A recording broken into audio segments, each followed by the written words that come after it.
장미. 나는 천사의 얼굴이라는 연한 자줏빛 장미를 들고 있는데 우리 집에 심은 25가지 장미 가운데 하나다. 처음 몇 년간은 우리 집 마당에 자주 드나들던 사슴이 새벽녘에 몰래 들어와 콧봉오리와 물기 많은 새싹을 모두 먹어치우곤 했다. 한 번은 장미나무를 밑동까지 잘라먹고 막 돋기 시작한 사슴뿔 같은 작은 동기만을 남겨놓기도 했다. 나는 침략자들에게 익숙해졌다. 포도를 심은 첫째 여름에 두 그루의 포도나무에서 꽃이 피어나 달콤한 즙이 넘치는 향긋한 과일로 변해가는 모습을 볼 수 있었다. 그리고 포도알을 혀에 올려놓으면 얼마나 상큼하고 달콤하고 기분 좋을지 상상하며 완전히 익을 때를 기다리며 지켜보았다. 어느 날 포도의 자줏빛 광택은 터질 듯 건강한 무지갯빛으로 변했고 다음날 아침이면 따도 좋으리라는 것을 알 수 있었다. 그러나 알고 있는 것은 나뿐이 아니었다. 아침에 일어나 보니 누가 포도알을 죄다 빼먹고 작은 자줏빛 껍질만 바닥에 늘어놓았다. 너구리 짓이었다. 매년 가을마다 새장, 소방울, 철조망, 기타 장애물을 아무리 잘 선치해 놓아도 똑같은 일이 벌어졌다. 그리고 솔직히 포도와 너구리는 포기했다. 장미 문제는 해결하기가 쉽지 않았다. 나는 사슴을 장미만큼이나 사랑했으므로 냄새를 무기로 사용하기로 결정했다. 어차피 식물들도 그렇게 하지 않는가 말이다. 나는 장미넝쿨 주변에 담배와 납타 냄새를 분무했다. 효과는 있었지만 덕분에 코를 찌르는 지저분한 냄새가 났다. 껌을 질겅질겅 씹어대는 겨울철 캠프에 참가한 야구선수 냄새를 좋아할 리가 없다. 그래서 올해는 라벤더를 이용할 계획을 세웠다. 사슴은 라벤더의 강렬하고 자극적인 냄새를 싫어한다. 장미와 원추리 근처에 심으려고 라벤더를 잔뜩 사면서 그것이 사슴들로부터 장미를 지켜주는 냄새 울타리가 되기를 바랐다. 그래도 나는 여전히 사슴에게 수확물을 나눠줄 것이다. 맛있는 나무딸기와 사과나무 2그루를 사슴에게 넘겨주었다. 포도는 너구리 것이고 야생 딸기는 토끼 몫이다.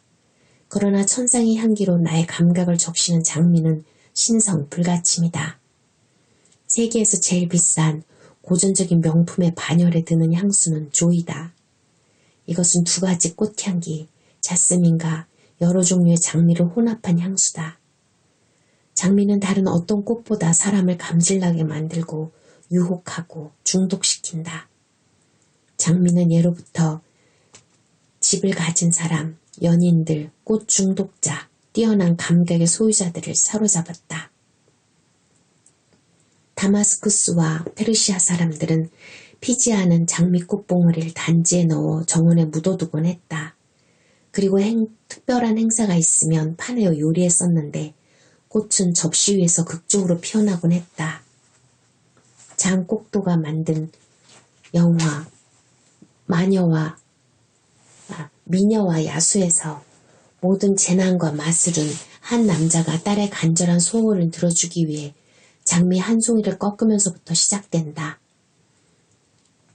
옛날에 유럽인들은 화려하고 취에 강한 잡종 장미를 재배했는데 그 향기는 석상도 취하게 할 정도였다. 그러나 1800년대에 사람들은 중국의 우아한 월계화를 들여오기 시작했다.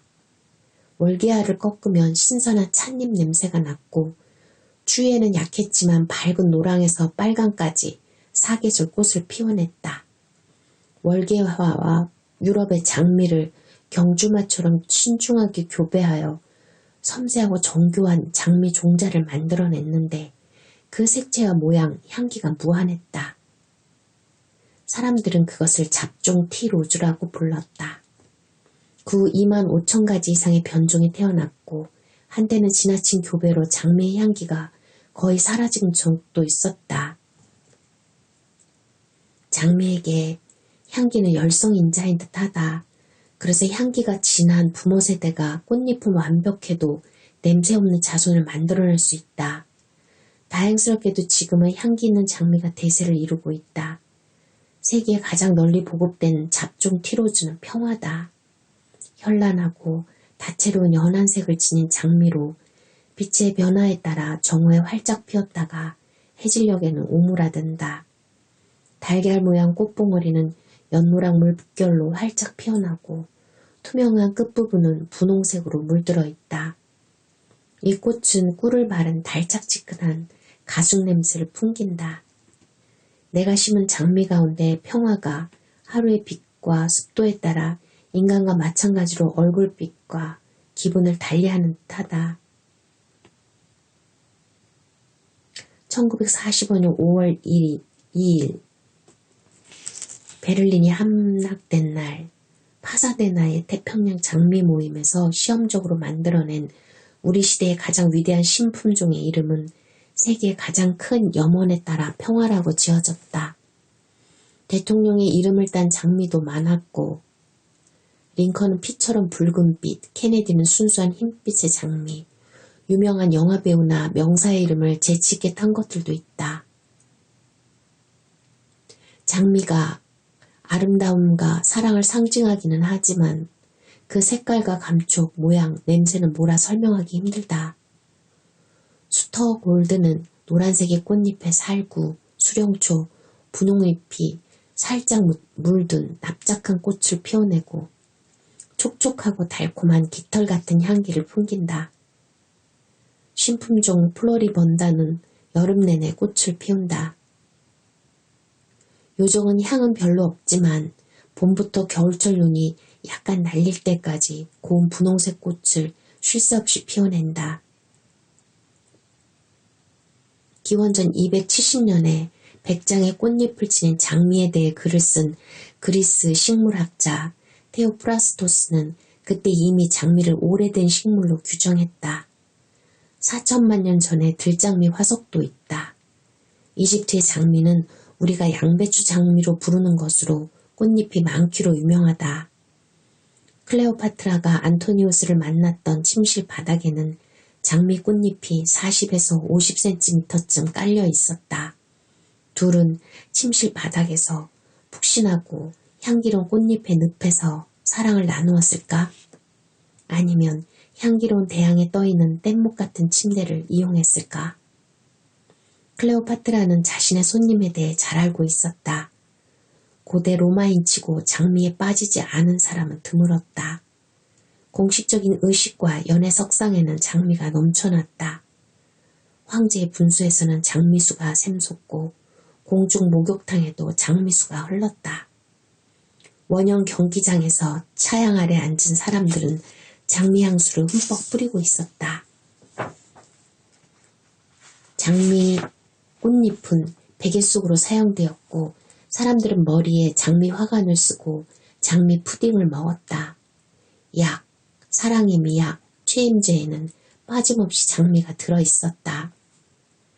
로마의 공식적인 축제인 바커스제에는 언제나 장미가 넘쳐났다.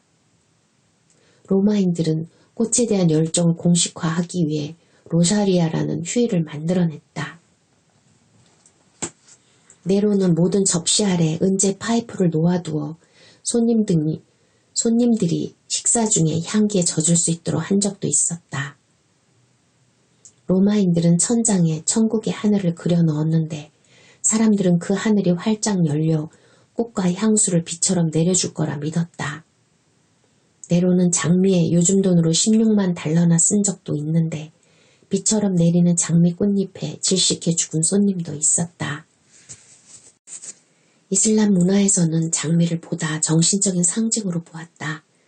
13세기 신비주의자 유누스 엠네에 따르면 사람들은 장미 냄새를 맡을 때마다 알라, 알라 하고 속삭였다고 한다. 향수를 찬양했던 모하메드는 꽃 중에서 제비꽃 추출물이 가장 훌륭한 것은 자신이 사람들 가운데 가장 뛰어난 것과 같다고 말하기도 했다. 그럼에도 불구하고 그의 사원을 짓는 데 쓰인 모르타르에 들어간 것은 장미수였다. 장미는 특이하게 물과 잘 섞여서 훌륭한 아이스크림이나 빵 반죽을 만들어낸다. 그래서 장미는 향수로 쓰였을 뿐만 아니라 이슬람 요리에서 섬세한 요리 재료가 되었다. 이슬람 가정에서는 지금도 손님이 오면 제일 먼저 장미술을 뿌려 환대한다. 로사리오는 원래 마른 장미 꽃잎 165장을 잘 말아서 만든다. 장미는 성녀 마리아의 상징이었다. 유럽으로 귀환한 십자군은 이교도의 이국적 향락에 익숙해져 있었다. 그들은 장미유와 백단야무의 향료 알을 비롯한 풍부한 향료와 향수뿐 아니라 관능적이고 나른한 남자의 쾌락에 봉사하는 할렘 여인들의 추억을 함께 가지고 돌아왔다. 기사들이 들여온 향료는 곧바로 유행을 탔다. 그것은 동방의 부정한 쾌락을 암시했고 금지되어 있었던 까닭에 그 유혹은 더 컸다. 장미만큼이나 자극적인 쾌감. 추락한 천사. 냄새는 추억을 불러일으키는 동시에 잠자는 감각을 일깨우고 욕구를 채워주고 자아상을 규정하고 매혹의 가마솥을 휘젓고 위험을 경고하며 유혹에 무릎 꿇게 하고 종교적인 열정을 부채질하고 이곳을 천국으로 변화시키고 스타일을 만들어주며 쾌락에 적게 해준다. 그러나 세월이 흐르면서 냄새는 가장 필요가 적은 감각, 즉 헬렌 켈러가 극적으로 표현한 대로 추락한 천사가 되었다. 일부 연구자들은 인간이 냄새를 통해 하등 동물이 지각하는 것과 똑같은 정보를 지각한다고 주장한다. 사업가들은 많은 사람이 모인 곳에서 누가 중요하고 누가 믿음직하며 누가 성적으로 개방적이고 누가 갈등에 빠져 있는지에 대한 정보를 전부 냄새를 통해 얻어낸다. 그러한 정보에 대해 즉각적으로 반응하지 않는다는 점이 하등 동물과의 차이다. 우리는 냄새를 지각하지만 대부분의 동물들처럼 정해진 방식으로 자동적인 반응을 일으키지는 않는 것이다. 어느 날 아침 나는 필라델피아행 기차를 타고 드렉셀 대학 근처에 있는 모넬 냄새 연구소로 갔다.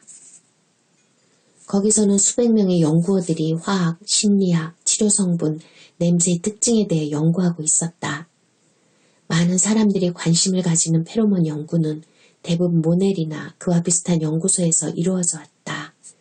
연구소의 어느 시험실에서 아르바이트 주부를 모아놓고 누군가의 겨드랑이 냄새를 맡게 하고 있었다. 여성 청결제 제조업자들이 후원하는 또 다른 실험에서는 한층 더 기이한 광경이 벌어지고 있었다. 모넬 연구소의 관심 분야는 인간이 어떻게 냄새를 지각하는가, 후각을 잃어버리면 어떻게 되는가, 나이 들면서 냄새 감각은 어떻게 변하는가 등의 주제에서부터 냄새를 통해 해충을 박멸하는 독창적인 방법, 채취를 이용해서 질병을 진단하는 방법, 채취가 사회적 성적 행동에 미치는 영향 등에 이르기까지 광범위하다. 모넬의 연구원들은 재미있는 냄새 실험을 통해 쥐는 오직 냄새로만 배우자 후보들 간의 유전적 차이를 분별해낼 수 있다는 사실을 발견했다. 쥐는 다른 쥐들의 면역 체계를 자세하게 읽어낸다. 강한 후손을 만들려면 자신과 다른 장점을 가지고 있는 이성과 교미하는 것이 최선이다. 그래야 침입자나 박테리아, 바이러스 등을 막아낼 수 있는 전능한 면역체계를 만들어낼 수 있는 것이다. 자연은 잡종 속에서 번창한다. 생명의 구원은 잘 섞어라다. 모넬의 과학자들은 한 개의 유전자만 다른 특수한 쥐를 키워 이들 쥐의 착즙기 성향을 관찰했는데 모두 가장 강한 후손을 만들어낼 수 있는 면역체계를 가진 쥐와 짝짓기를 했다. 게다가 쥐들은 자신의 냄새에 대한 지각을 통해서가 아니라 자신의 부모 냄새에 대한 기억에 근거해서 배우자를 선택했다. 물론 이런 행동은 전혀 논리에 바탕을 둔 게 아니었고 순과 명령을 의식하지 못한 채 자신의 욕구에 따라 짝짓기를 한 것에 불과했다. 인간도 무의식적으로 그렇게 행동하고 있을까? 우리는 영역을 표시하고 위계질서를 정하고 개체를 알아보고 이성이 발전기 있는지를 알기 위해 냄새를 이용하지 않는다. 그렇지만 향수에 대한 집착과 향수가 우리에게 미치는 심리적 효과를 살펴보면 냄새란 우리가 잘 씻겨주고 먹여주면서 놓아보내지 못하는 진화의 늙은 군마라는 사실이 분명해진다.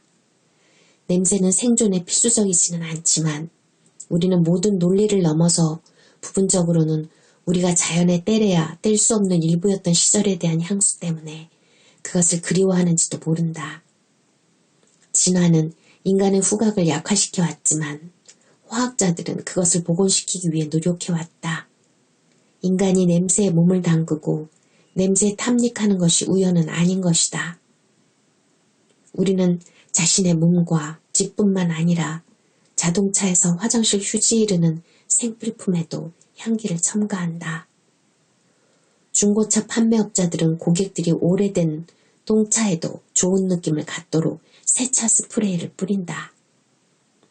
부동산 업자들은 고객에게 집을 보여주기 전에 주방에 빵 굽는 냄새 스프레이를 뿌려두기도 한다. 상가에서는 공기 조절 장치에 피자 냄새를 첨가해 손님들이 식당에 온 듯한 기쁨을 느끼게 해준다. 옷, 타이어, 매직펜, 장난감 등에도 온통 냄새가 배어있다. 심지어는 레코드판처럼 돌아가며 향을 방출하는 향수 디스크도 살 수 있다. 똑같은 가구 광채대 두 종류를 주면 상쾌한 냄새 나는 쪽이 품질이 더 낫다고 평가하는 사실이 많은 실험에서 이미 증명되었다. 냄새는 사물과 사람에 대한 평가에 크게 영향을 미친다. 이른바 냄새 없는 상품에도 원료의 화학적 냄새를 가리기 위해 가벼운 사양을 첨가한다. 사실 향수 산업이 20%만이 바르는 향수가 차지하고 나머지 80%는 생활용품에 첨가하는 향기가 차지한다. 향수 생산업체는 나라마다 선호하는 향기가 다르다는 것을 파악하고 있다. 독일인은 소나무 냄새, 프랑스인은 꽃향기, 일본인은 극히 섬세한 향기, 미국인은 시원한 냄새, 남미 사람들은 강한 냄새를 좋아한다. 베네수엘라의 바닥 청결제에는 미국에 비해 10배나 강한 소나무 냄새가 첨가된다. 거의 모든 나라의 공통적인 것은 상쾌한 냄새, 특히 소나무 숲이나 레몬, 가수원 냄새를 실내에 도배하여 향기 속에서 쉬려는 욕구다. 그레머시 공원 근처에 있는 3번가의 작은 상점에서는 뉴욕 전역에 비슷한 다른 상점과 마찬가지로 감각을 즐겁게 하는 온갖 종류의 물건을 팔고 있다.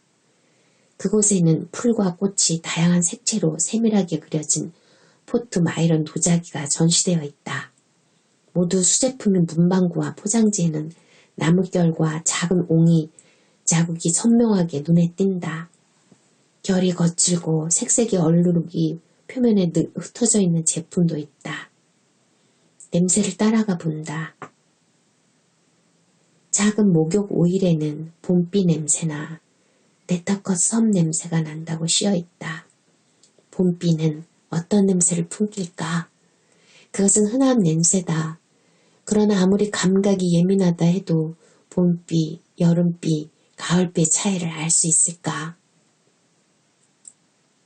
상상력을 발휘해서 마음속에 먼저 봄비를 그려보고 그 달콤한 광물성 냄새를 들이마시면 10살 때 버크셔에서 본 영국 병정이끼라는 붉은 모자를 쓴 지류가 생각날지도 모른다.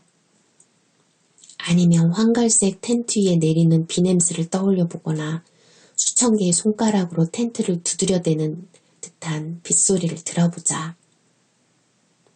그레모시 공원은 긴 세월 속의 작은 소용돌이처럼 보일 뿐이다. 상점의 선반 하나는 향기를 첨가한 생필품으로 가득 차 있다.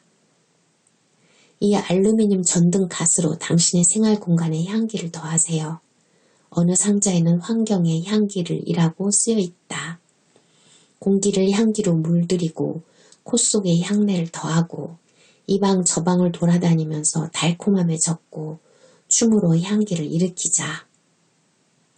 우리는 자연의 냄새를 바르고 부적처럼 몸에 지니며 그 광포함과 자성 혹은 풍미를 소유하고 있다고 상상해야 대자연 속에서 살 수 있는 것처럼 보인다. 한편 청결하고 정돈된 집에서 살면서 자연이 집안에 침입하는 무례를 저지르면, 말하자면 집에 들쥐나 파리가 들어오거나 흰개미가 바닥을 기어다니거나 다람쥐가 창고에 들어오거나 박쥐가 다락을 날아다니면 사냥꾼과 같은 정열로 그것들을 쫓아버린다. 그러면서도 우리는 자연을 신뢰에 들여놓기 위해 끈질기게 노력한다. 벽에 손질을 하여 방 가득 햇빛이 넘치게 만들고, 여름이면 소나무나 레몬 냄새 혹은 꽃향기 등 완전히 불필요한 자연의 냄새로 실내를 채운다. 냄새가 생존에 필수적인 건 아니지만 그것이 없으면 우리는 상실과 고립을 느끼는 것이다. 신들에게 바치는 곡물. 새로운 냄새들로 가득한 냄새 그 자체의 작용처럼 합치고 나뉘고 다시 합치는 그 비밀의 복도를 빠져나왔을 때 밖의 공기는 무겁게 가라앉아 있었다. 도시의 지하에 커다란 땀샘이 있는 것처럼 맨홀에서 증기가 올라온다. 냄새와 전쟁을 치르고 있는 도시에서 직업적으로 냄새를 맡는 사람들은 어떻게 그 예민한 코를 유지할 수 있을까? 이 도시의 하수구와 싸워야 하는 이들이 향수업자들만은 아니다. 의사들은 질병을 진단하기 위해 시각, 촉각, 청각과 함께 후각에 의존해 왔는데 특히 정교한 진단기술이 발달하기 전에는 더욱 그러했다. 발진티푸스 환자에게서는 쥐냄새가 난다고 한다. 당뇨병은 설탕 냄새, 패스트는 익은 사과 냄새, 홍역은 막 뽑은 깃털 냄새, 황열은 정육점 냄새, 신장염은 암모니아 냄새가 난다. 우리는 인간이 가진 모든 감각뿐 아니라 그것을 넘어선 새로운 감각을 필요로 한다. 그래서 전자현미경이나 전파, 망원경, 원자저울 같은 것들을 만들어냈다. 그러나 냄새 없이는 효과적으로 감각을 확장할 수 없다. 만약 냄새가 유물이라면 그것은 크나큰 열정, 필요, 본능, 환각의 시대, 즉 우리가 자연의 충복이었던 시대의 유물이다. 사실 맛을 볼 때와 위험한 것을 찾아낼 때를 제외하면 더 이상 냄새는 필요 없지만 그래도 우리는 그것을 놓아줄 수 없다. 우리는 냄새와 분리되지 않을 것이다. 우리가 잠들어 있는 동안 진화는 우리가 껴안고 있는 곰인형이나 담요를 잡아채듯 우리 손에서 냄새를 살그머니 빼내려고 노력해왔다. 그러나 우리는 어느 때보다 더 그것에 매달린다. 우리는 냄새를 통해 생존하는 자연의 영역과 분리되기를 원하지 않는다. 우리가 냄새 맡는 대부분은 우연한 것이다. 꽃들은 성적 유인물질의 역할을 하는 향기와 화려한 색채를 가지고 있다. 잎들은 포식자에 대항하기 위해 냄새의 방어벽을 친다. 자극적인 향기로 인간을 매혹하는 향료는 대개 곤충과 동물을 쫓아낸다. 우리는 식물의 무기를 즐기고 있는 것이다.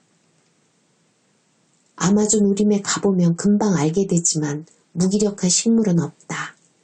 수목은 서로에게 구화를 하거나 몸을 움직여서 자신을 방어할 수 없기 때문에 생존에 대해 지극히 독창적이고 공격적이게 되었다. 어떤 나무들은 숲이 바로 아래에서 스트리키닌이나 기타 독성 물질을 준비한다. 그런가 하면 식충식물도 있다. 냄새나 색깔로 곤충이나 새, 박쥐를 유인한 다음 이들의 깃털에 꽃가루를 묻히기 위해 꽃을 먼지떨이 모양으로 설계하는 것도 있다. 어떤 난초들은 암컷 벌이나 암컷 딱정벌레의 생식기 모양을 흉내낸 꽃을 피우고 수컷들이 찾아와 교미하려는 동안 꽃가루 맞이가 이루어진다.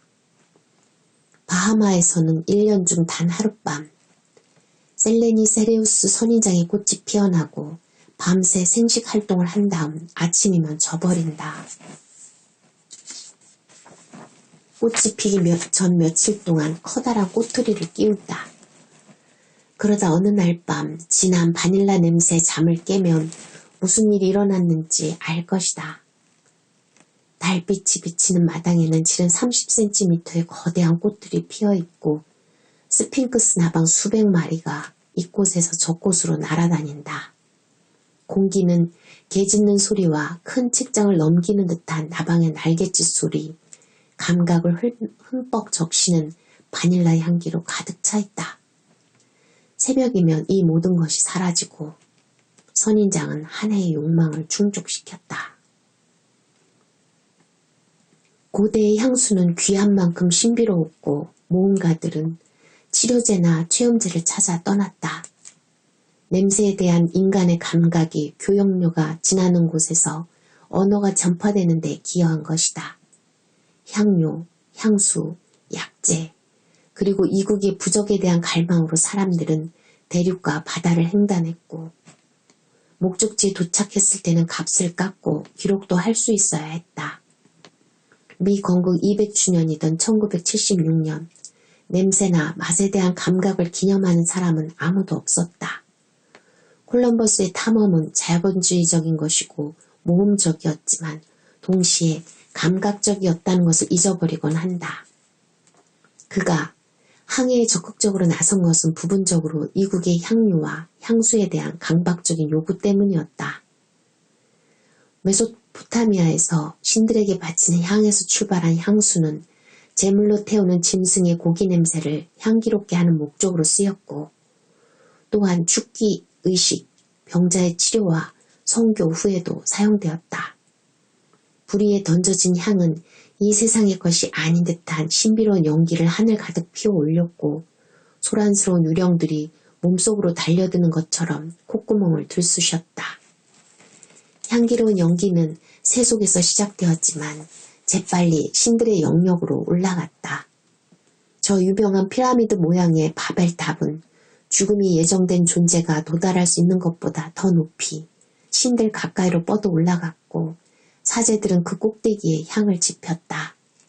패션과 사친붐의 역사 초기에 향수는 신들에게만 바쳐졌을 것이다. 그 다음에는 사제들에게 허락되었고 그 다음에는 신과 같은 지배자들에게, 그 다음에는 지도층, 다시 그 아래 계층을 거쳐 마침내 하층 계급까지 허락되었다. 선사시대 사람들은 요즘 사람들처럼 몸에 향수를 발랐다. 아마존의 인디언 부족을 연구하는 인류학자 친구에 의하면 여인들은 셀비어 잎으로 만든 치마 비슷한 것을 허리에 두르고 남자들은 향기나는 뿌리를 탈취제 삼아 겨드랑이에 문지르는 부족도 있었다고 한다. 향수를 규칙적으로 사치스럽게 의미를 가지고 사용한 최초의 문명은 이집트였다. 시체를 매장하고 정교하게 방부 처리를 하는 과정에서 향료와 연고를 사용했다. 이집트인은 장엄한 의식을 치르며 향을 몇 톤씩이나 피웠다. 향기는 신 왕국의 하트세푸스트 여왕의 재위 기간에는 국가적인 강박증이다시피 했다. 여왕은 거대한 식물원을 만들었고 자신의 신전에 이르는 테라스에서 향을 태웠다. 이집트인들은 종교의식에서 향수와 향을 아낌없이 사용했는데 특히 황금기에는 개인들도 일상적으로 향을 사용하기에 이르렀다. 이들은 마법을 피하고 병을 치료하기 위해 매끄럽고 향내나는 살결을 위해 미용 화장수로서 몸에 향수를 발랐다.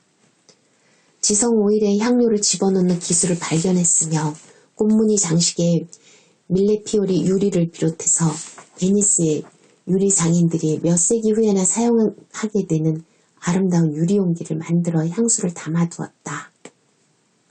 그들은 정교한 아름다움에 매료되었고 화장술에는 거의 현대인과 같은 관심을 가지고 있었다. 고대 이집트의 여성이 디너 파티 나가기 전 얼굴과 머리를 매만지는 모습을 관찰해보자. 먼저 그녀는 화장대 앞에 앉는다. 화장대에는 풍부한 상상력으로 만들어진 다양하고 우아한 향수 스푼과 연고 용기, 꽃병, 작은 유리병, 아이섀도우 상자가 놓여있다. 그녀의 어깨에는 풍뎅이나 꽃 문신이 되어 있을지도 모르는데 그만큼 이집트 여성들은 문신을 좋아했다. 1920년대에 이집트 무덤이 발굴되었을 때 우아한 문신을 한 미이라가 발견되었고 처칠 여사를 비롯한 여러 사교계의 명사들도 몸에 풍뎅이 문신을 했다. 고대 이집트 사교계의 명사라면 파티에 가기 전 정수리에 밀랍 연고를 얹어 놓을 것이다. 그것은 천천히 녹아 향기를 내뿜는 시럽이 되어 얼굴과 어깨로 흘러내린다. 아마 작은 딱정벌레들이 향기를 뿜으며 몸을 기어다니는 느낌이었을 것이다. 이집트인들은 위생에 집착했으며 청결하고 창의적으로 사치스러운 사람들이었다. 이들은 사치스러운 목욕 문화도 개발했다. 목욕할 때는 을에 근육을 이완시키고 마음을 진정시키기 위해 향기나는 오일로 마사지하곤 했다. 이것은 향기 치료라는 것인데 원래는 미이라를 방부 처리하는 데 사용된 기술이다. 예일 정신생리학 연구소에서는 냄새가 어떻게 스트레스를 줄이고 정신 집중을 높이는지 연구하고 있다. 연구원에 따르면 향료를 뿌린 사과 냄새는 스트레스를 받는 사람의 혈압을 낮춰주고 공황 발작을 피하게 해준다고 한다. 또한 라벤더는 신진대사를 활성화시키고 정신 집중을 높여준다고 한다. 고등교육연보에 따르면 신시내티 대학에서 실험한 결과 실내에 향기를 첨가하자 일반적으로 타자치는 속도가 빨라지고 일의 효율도 높아졌다고 한다. 클레오파트라들의 후예 방향의 거장이었던 이집트인들은 미이라를 제작할 때나 향을 내는데 또는 파피루스를 곤충들의 습격에서 보호하기 위해서 다양한 용도로 삼나무 목재를 사용했다. 안토니우스가 준 삽목을 심은 클레오파트라의 배에는 향기나는 돛이 달려있었다. 클레오파트라의 옥자 주위에는 향로가 타고 있었고 여왕은 머리끝에서 발끝까지 향기를 풍겼다. 지금 클레오파트라를 언급하는 것은 그녀야말로 진정한 향수의 숭배자였기 때문이다. 그녀는 양손에 장미와 크로코스, 제비꽃 오일을 함유한 키피를 발랐고 발에 아몬드 오일과 벌꿀, 계피, 오렌지꽃, 헤나 로션, 이집티움으로 향기를 입혔다.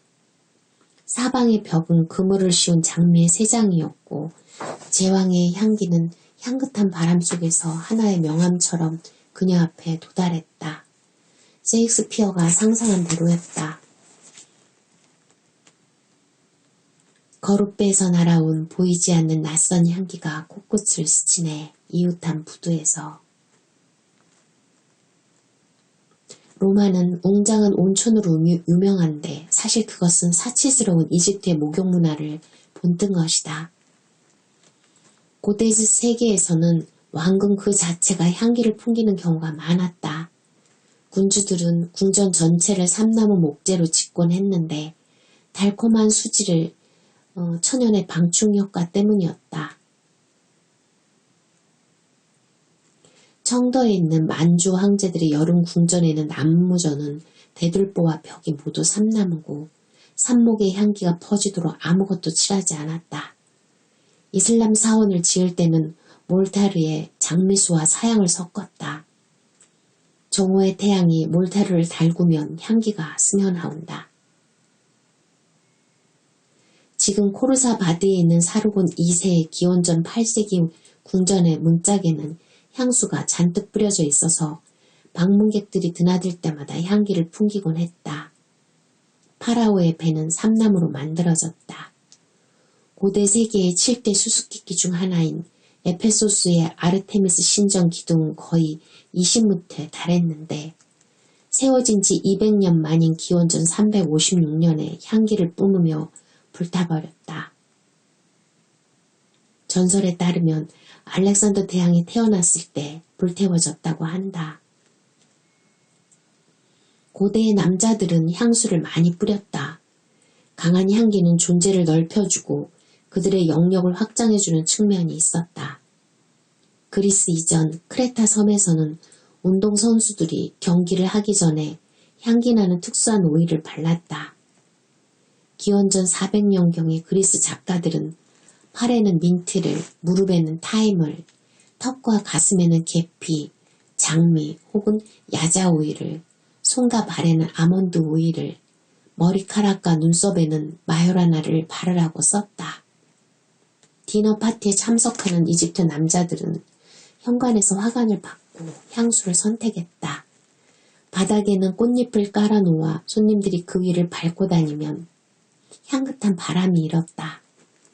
이러한 연애에 등장하는 조상들은 몸의 구멍으로 종종 향기로운 물을 뿜어냈다. 남자들은 잠자리에 들기 전에 고형 향료를 으깨서 유성 분말을 만든 다음 침대 위에 뿌려 자면서 그 향기를 호흡할 수 있도록 했다. 알렉산더 대왕은 향수와 향을 아낌없이 사용했고 튜닉을 샤프란 종류로 적시는 것을 좋아했다. 바빌론과 시리아의 남자들은 짧은 고수머리에 향기나는 로션을 발라 머리를 정돈하는 것은 물론 진한 화장을 하고 장신구를 달기도 했다. 향수에 대한 열정은 고대 로마에서 최고조에 달해 남녀 모두 향수로 목욕하고 옷을 향수에 담갔으며 말과 애완동물에게 향수를 뿌렸다. 검투사들도 싸우기 전에 온몸에 향기나는 로션을 발랐다. 그리고 로마의 다른 선남 선녀들과 마찬가지로 비둘기 똥으로 머리를 표백했다. 검투사들은 사자, 악어 혹은 인간과 피비린내 나는 싸움을 벌이기 전 탈의실 비슷한 곳에서 입으로는 거친 말을 내뱉으면서도 두 손에는 달콤한 향수를 발랐다. 로마의 여성들도 남성들처럼 몸의 각 부위에 서로 다른 향수를 발랐다. 백단나무는 발, 자스민은 가슴, 등화유는 목, 라벤더는 허벅지와 잘 어울리는지 고심하며 시간을 보냈을 것이다. 이후 기독교와 함께 스파르타적 금욕주의가 생겨났다. 사람들은 방종해 보이는 데 대한 두려움 때문에 한동안 향수를 바르지 않았다. 존 트루먼은 낭만적인 향기 이야기에서 고대인들은 깨끗하고 향기로웠다. 암흑기의 유럽인은 더럽고 향기가 없었다. 중세와 17세기 말에 이르기까지 근대인들은 더럽고 향기로웠다. 19세기 사람들은 깨끗했지만 향기가 없었다. 그러나 사람들은 좋은 냄새를 그리 오랫동안 멀리하지는 않았다. 십자군은 장미수를 바르고 전장에서 귀환했다. 루이 14세는 방에 장미수와 마요라나를 뿌렸고 왕의 옷을 정향, 육두구, 알로에, 자스민, 오렌지수, 사향을 섞은 물에 세탁하는 일을 전담하는 하인을 따로 두었다. 그는 매일 새로운 향수를 만들어내라고 명령하기도 했다. 루이 15세의 향기나는 궁정에서 하인들은 여러가지 향수에 적신 비둘기를 만찬석상에 풀어놓아 새들이 손님들 주변을 날아다니며 향기 융단을 짜도록 했다. 청교도는 향기를 멀리했지만 사람들은 곧 다시 향수를 쓰기 시작했다. 18세기 여성의 몸치장에는 복잡한 준비와 민감한 코가 필요했다. 여인들은 달콤한 냄새를 풍기는 파우더를 머리에 뿌렸고 향기나는 화장품을 얼굴에 발랐다. 향수를 뿌린 옷은 향기나는 옷장에 보관했다.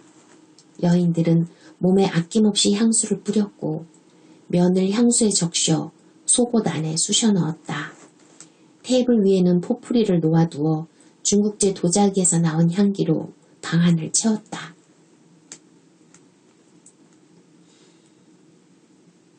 정오경의 여자들은 향수를 강렬한 다른 것으로 바꾼다.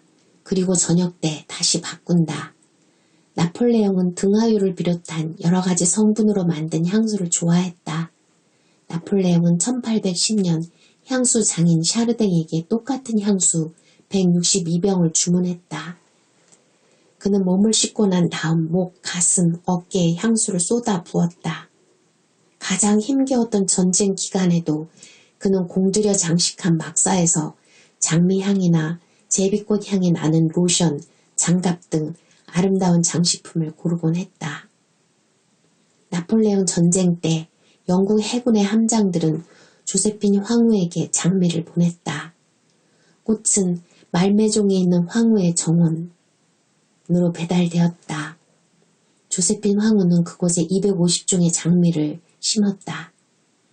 새로 나온 계량종 장미를 심은 배들은 영국과 프랑스를 마음대로 오갔다. 엘리자베스 1세는 용현향을 뿌린 장갑을 열렬히 사랑했다. 향수를 뿌린 망토를 둘렀을 뿐 아니라 조신들에게도 향수를 흠뻑 뿌려 그들이 주위에서 움직일 때마다 달콤한 냄새가 풍겨나도록 했다. 엘리자베스 극장의 번영과 셰익스피어를 비롯한 많은 작가들의 활동에 큰 영향을 미친 여왕은 감각적 예술적 활동의 중심에 있는 것을 즐겼다. 여왕은 특히 월터 롤리경을 총애했는데 그가 즐겨 바르던 딸기 향수 때문이라는 이야기도 있다. 또한 애완동물을 향수로 씻겼고 패스트를 피하기 위해 향료알을 가지고 다녔다. 향기에 대한 집착은 이미 오래전에 시작되었다. 아기 예수에게 바쳐진 첫 번째 성물은 향이었고 11세기 참여양 에드워드는 웨스트민스터 사원에 성스럽고 놀랄 만큼 오래가는 기념물을 하사했다. 바로 동방박사가 바쳤던 진짜 유향이었다. 인도에서는 암컷 코끼리의 몸에 사향을 마사지해서 수컷 코끼리를 유혹하게 만드는 기술이 지금까지 전해지고 있다. 일본의 옛 궁정에서는 15분마다 다른 향을 피웠고 게이샤들은 피운 향의 개수를 계산해서 돈을 받았다. 향수는 모든 문명과 종교를 사로잡았으며 그것은 이슬람 교도도 마찬가지다. 코란에 나오는 이야기에 의하면 신심이 깊어 낙원에 가는 이들은 그곳에서 요염한 동반자 하우라를 만나는데 하우라는 어떤 변덕스러운 요구도 들어주고 새로운 욕망에 불을 지르는 동시에 그 욕망의 불을 꺼준다고 한다. 궁극적인 기쁨의 샘 하우라는 온전히 백단나무로 이루어진 존재라고 한다. 순수한 향기이자 순수한 기쁨이다. 얼마나 적절한 비유인가. 하우라들은 우리를 생각과 시각 이전의 세계로 진화의 침침한 복도에서 우리를 안내해주는 것은 오직 냄새뿐이던 시절로 데려간다. 네, 이렇게 후각 부분에 대해서 읽어드렸어요. 역사 속에서 나오는 신비한 이야기들, 그리고 중세와 근대를 지나면서 현대에서도 향기를 통해서 상품들을 개발하고 사람들 또는 공간에 향기를 피우는 그런 것들을 기록한 책이에요. 저는 개인적으로 향이라든가 냄새, 후각 이런 것들에 관심이 많아서요. 조금 긴 내용이었지만 읽었어요. 근데 읽는 동안에 자꾸 실수를 하고 잘못 읽기도 하고 그랬었는데요. 들어주셔서 굉장히 감사합니다.